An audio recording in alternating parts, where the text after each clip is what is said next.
record straight. You and me, we ain't nothing alike. Let's set the record straight. Those words you say, they hold no weight, they like. Let's set the record straight. You'll never break the man. Hello everyone and welcome back to another diecast review. Today we have a dual diecast review. This is Alex Bowman's 2022. This is the, oh my god, what is it? Oh my goodness, I can't think of it. Coke 600, I don't know why I couldn't think of that, but yeah. This is the Coke 600 paint scheme. We have the metal chassis and the standard.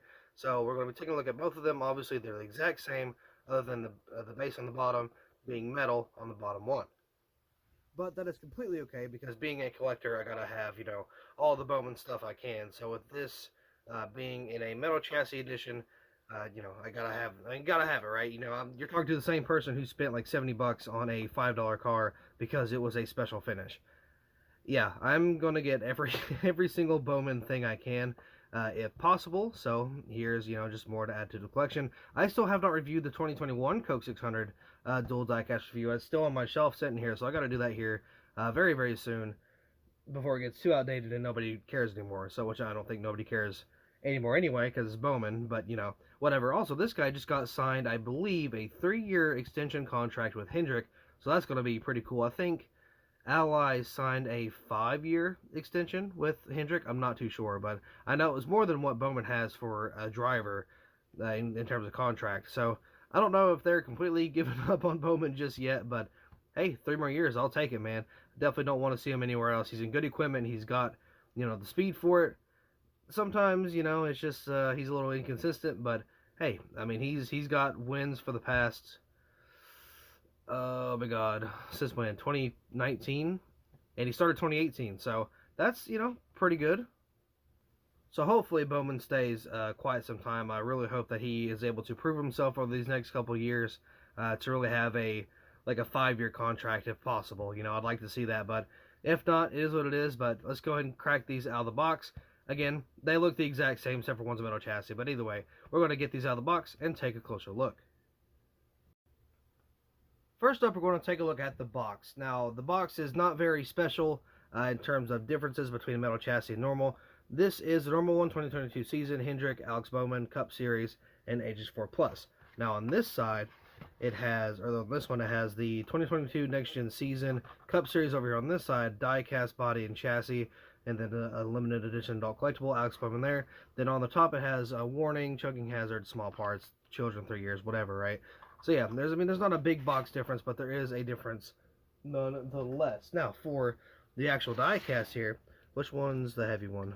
This is the heavy one. You can tell it's a lot more shinier than this one. This is the metal chassis. This is the normal one. Same thing. I mean, it's literally the same thing, just a metal chassis. So yeah, instead of paying $10 for one with a plastic base, you can get a $15 edition that is quite simply just a metal base, and there's nothing else to it. Now, it was kind of worth it back in the day, or back in 2021, whenever they had the rubber tires. That was super awesome. They don't have those anymore, so it's kind of crap now, kind of useless, but it was fantastic for stop motion. I wish they would do it for 2022, but I don't know. Maybe they'll do it for 2023, bring it back. I'm not too sure, but I really hope they do. So either way, this is the diecast here. We've actually already reviewed this paint scheme in the 4-pack for the Salutes Hendrick pack. So if you want to go see that, that's in the description down below if you want to go check that out. So yeah, we've already technically reviewed this, but we did not review the individual one, so we're going to do that now. Right here on the hood, we got Veteran and Ally. Now, I've mentioned it before, but I really like the dog tags. I think that looks really cool. I got the bow tie there, got the little special banner. The vent system is actually in there.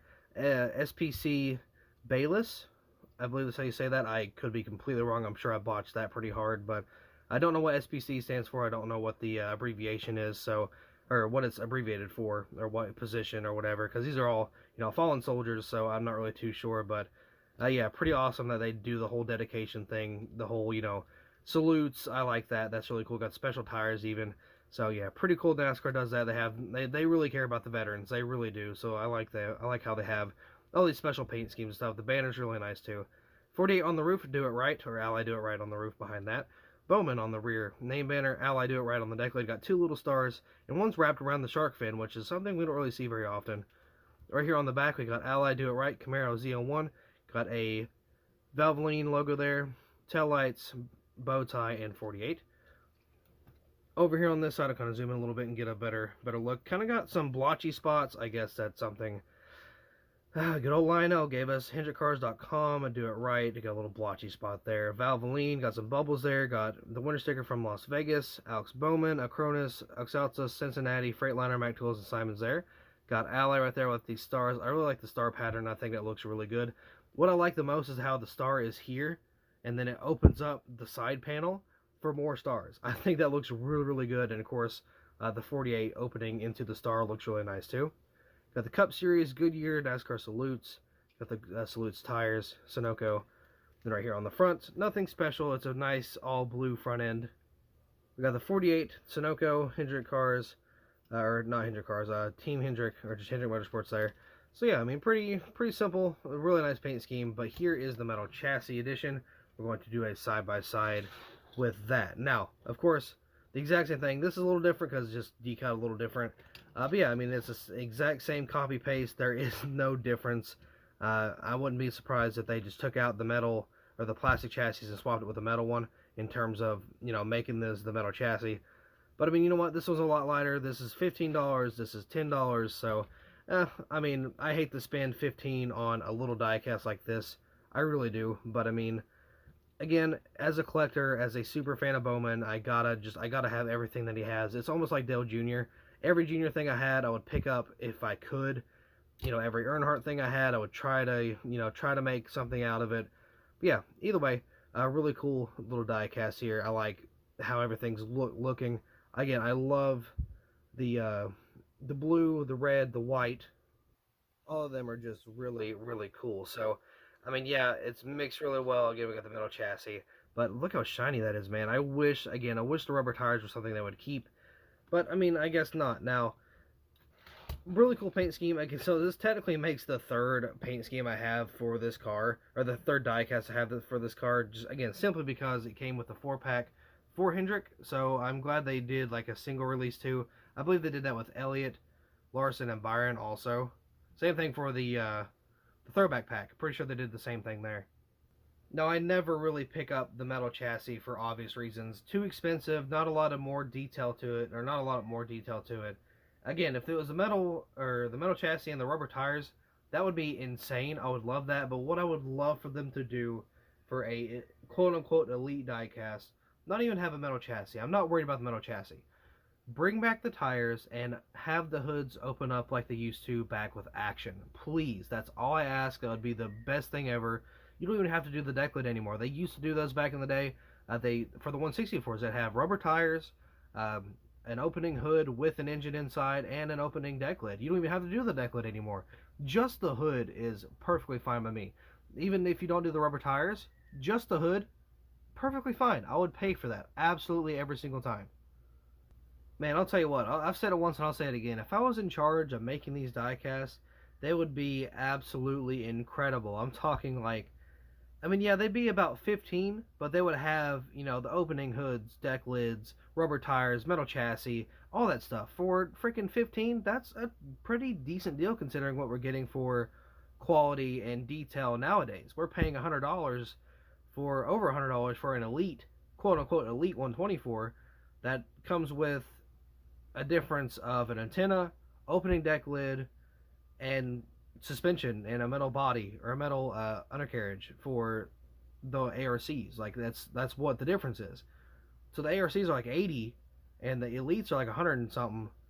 Dude, that's not even shipping. That's insane. Like shipping's like $12 for a 124 now, and it sucks, dude. It really does. So trust me, if I were to bring back elite, like legitimate elite 124s that would have the tethers, braces, any type of plug wire you can find, any type of color I could throw in there, absolutely would. Postable wheels with the steering wheel, all that old stuff, all that old school stuff, I would absolutely love to bring back. But obviously, I'm not in control of that, so I can't do it. I can't tell you how many times I thought about buying a 3D printer just to print plastic molds and then like have opening hoods and deck lids just to kind of play around with them. I would love to eventually, maybe someday. I'm sure I'll throw one in here eventually, but yeah, that would be awesome. I would love to try to do that, but I mean, dude, you never know. Like, I really wish they could bring back the opening hoods. I see somewhere way down in the future that we would get those back. I don't know if we will, but I'm really hoping. So just kind of give me some slack here. I'm trying. I'm really hoping that they bring them back. Either way, back to what I'm talking about. The diecast. Great diecast. Really good job, Lionel, from, putting the decals on. Everything looks really good except for the metal chassis banner. It's a little scrunched on top, but, no big deal at all. Looks really good. I like how they have the air vent in the windshield for these. Looks really good. Now, if only they could do those with the standard banners, we'd be talking. We'd be doing really good. Nonetheless, I do not recommend buying a metal chassis unless it's the only thing available, or if it's, your favorite driver. If you're just getting a standard paint scheme and it's something that's like super overproduced, like a, I don't know, say, okay, which one's overproduced? Oh God, say it's a,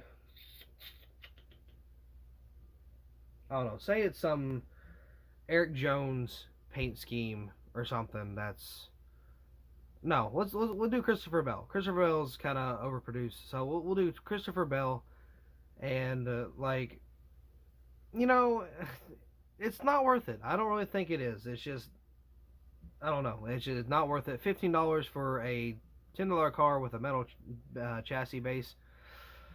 I'll pass. I'll pass pretty hard. Again, unless it's Bowman, then of course I'm all out. But either way, yeah, I do believe that'll be all for the Diecast review. I apologize to ramble. I've been off the air for quite a bit now, so trying to get all my talking back into the camera, trying to, say what I have to say. I haven't been able to do this for quite some time. I've been kind of struggling doing things. I've been trying to get a good schedule and way to do certain things, so I apologize for being gone for so long, but I'm trying to get back in full swing. Been trying for a couple months now, so I think I'm back. I hope so. I'm pretty sure we got a system figured out that way I could do some diecast reviews and not be interrupted or not feel like I'm bothering anybody. So yeah, I should be good now. I think so anyway. But with that being said, that'll be all for this diecast review. Again, I apologize for the ramble, but thank you all so much for watching. I hope you all enjoyed, and I'll see you in the next video.